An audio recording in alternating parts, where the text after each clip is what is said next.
Le 24 octobre 2025, le président de la République du Congo, Denis Sassou Nguesso, a procédé ce vendredi à l'inauguration officielle du complexe scolaire La Liberté, situé dans l'arrondissement 6 d'Alangaï, à Brazzaville. Ce geste marque une étape importante dans la modernisation des infrastructures éducatives. Un établissement réhabilité et modernisé, ancien collège et école primaire. Le site a été entièrement réaménagé par la Société nationale des pétroles du Congo, SNPC. Il devient désormais un lycée d'enseignement général doté de bâtiments modernes en R1 capables de recueillir plusieurs centaines d'élèves dans de meilleures conditions d'hygiène, de confort et de sécurité. Cette initiative vise à améliorer l'accès à une éducation de qualité dans les quartiers populaires, désengorger les établissements scolaires saturés, montrer l'engagement de l'État et de ses partenaires dans la refondation du système éducatif. Je souhaite plutôt qu'il y ait toujours cet enthousiasme partout, cette mobilisation. Et parce que nous sommes dans une phase de construction du pays, il faut que les forces vives soient toujours mobilisées. Voilà. Tel un exemple à suivre. Ce désastre est dû certainement à ces deux raisons que vous venez d'avancer, mais plus à l'incivisme qu'au manque de moyens.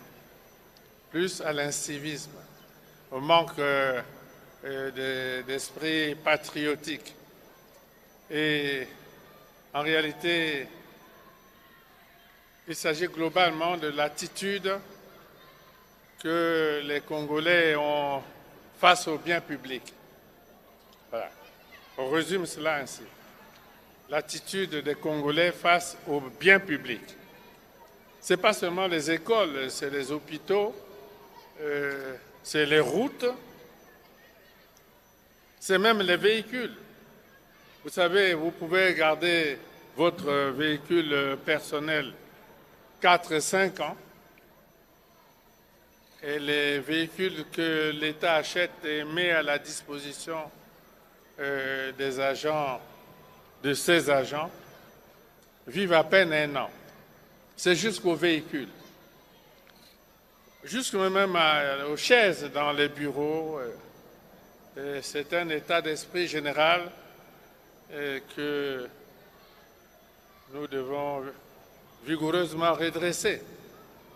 Tout à l'heure, je parlais avec le ministre Moutou,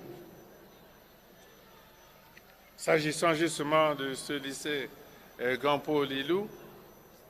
Je lui disais que lors de l'inauguration, nous avions visité tous les compartiments du lycée, bien sûr, mais nous sommes allés aussi dans les résidences des professeurs. On vient de visiter un appartement 5 étoiles tout à l'heure. Et je disais au ministre Moutou qu'à côté des appartements et des professeurs, nos amis chinois avaient réalisé pour chaque appartement un petit potager.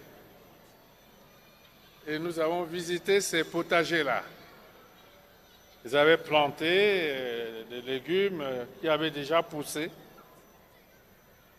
Et je crois que les épouses des professeurs ont seulement récolté ce que les Chinois avaient planté et ils ont consommé. Et si vous allez à Gampo Lilou, vous ne verrez pas un seul potager. C'est ça l'état d'esprit global. Et c'est au gouvernement de prendre le taureau par les cornes. Il y a l'éducation aussi. L'éducation, oui, en question. Ce n'est pas seulement pour les enfants des écoles, l'éducation civique, oui, il y a peut-être même un département ministériel qui en a la charge. C'est pour éduquer les adultes aussi, les adultes. Il s'agit d'un problème global d'incivisme, de manque d'esprit patriotique. Le chef de l'État a salué la qualité des travaux et a encouragé la reproduction de ce modèle dans d'autres localités du pays. Il a également appelé élèves, enseignants et parents à faire bon usage de cette infrastructure. Avant l'inauguration, des kits scolaires ont été distribués aux élèves pour les préparer à la rentrée scolaire prévue pour le 27 octobre 2025.